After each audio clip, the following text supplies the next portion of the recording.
Greetings, citizens of the world. This is a message for Bill Gates, from Anonymous. In the midst of a historical pandemic, much of the world is looking to you for solutions, and it seems that this is no mistake, because you have positioned yourself as the Nostradamus of disease. You have done an incredible job at rebuilding your image, from a ruthless and cutthroat corporate CEO to a benevolent philanthropist and savior of the world. This is nothing new. This is a classic move from the robber baron's playbook. At one time, the notorious industrialist John D. Rockefeller was one of the most hated people in the country, due to his poor treatment of workers, his monopolization of key industries, and his influence in politics. After a massacre of striking miners in 1914, which came to be known as the Ludlow Massacre, Rockefeller's reputation was at its worst, so he decided to hire a team of propagandists to restore his public image. Leading that team was public relations pioneer Ivy Lee. Lee was an early influence of Edward Bernays, who would later write the infamous book Propaganda, a textbook of mind control for tyrants and aristocrats. Bernays is the nephew of Sigmund Freud, and often called the father of propaganda, in which case Ivy Lee is the grandfather.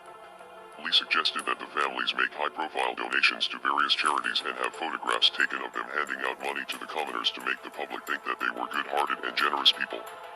Over time, the plan worked, and has been replicated by many other aristocrats who wanted to win favor in the court of public opinion. At the time of his death, Lee was being investigated by Congress for his work with the Nazis through the company IG Farben and a proxy firm called the German Die Trust. He was also a founding member of the Council on Foreign Relations. Now that the new and improved Bill Gates has dominated the headlines for years, many people have forgotten about the accusations of stealing ideas from others in your industry and then relentlessly using intellectual property laws against anyone who threatened your dominance. Your reputation was at its worst when Microsoft was caught up in an antitrust legal battle with the United States government, because you spent years developing a tech monopoly through your company. In 2001, Microsoft was forced to settle with the government and give up its monopoly of the industry, and the next year, you began shifting your time, and more importantly, your money, into the pharmaceutical industry. This time around, you have come to dominate an industry as an outsider, through stock investments and charitable organizations that are not bound to the same regulations as a publicly traded company.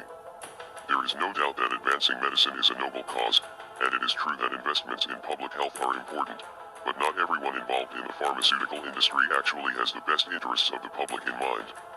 As with any industry, it all comes down to the almighty dollar. There are some people in the industry who have good intentions, but judging by your track record at Microsoft, you are not someone who can be trusted. And let's not forget that just months ago, you were in the news because your relationship with the disgraced human trafficker Jeffrey Epstein was being exposed. Now, as frightened people around the world are demanding solutions and looking to people like you for answers, you have advocated for some extremely draconian measures, including a surveillance system to track down anyone who might be infected. Of course, all of this sounds like a necessary step in a global pandemic, and this virus is a very real threat, but in China and other places where these measures have been implemented, human rights violations followed quickly after. It is also very strange that for many years, your companies and foundations have been heavily involved in a project called ID 2020, something that seems very similar to the systems you have proposed in recent interviews. You may own the corporate media, but we still have the internet, and you will be exposed. We are anonymous. We are legion. We do not forgive. We do not forget. Expect us.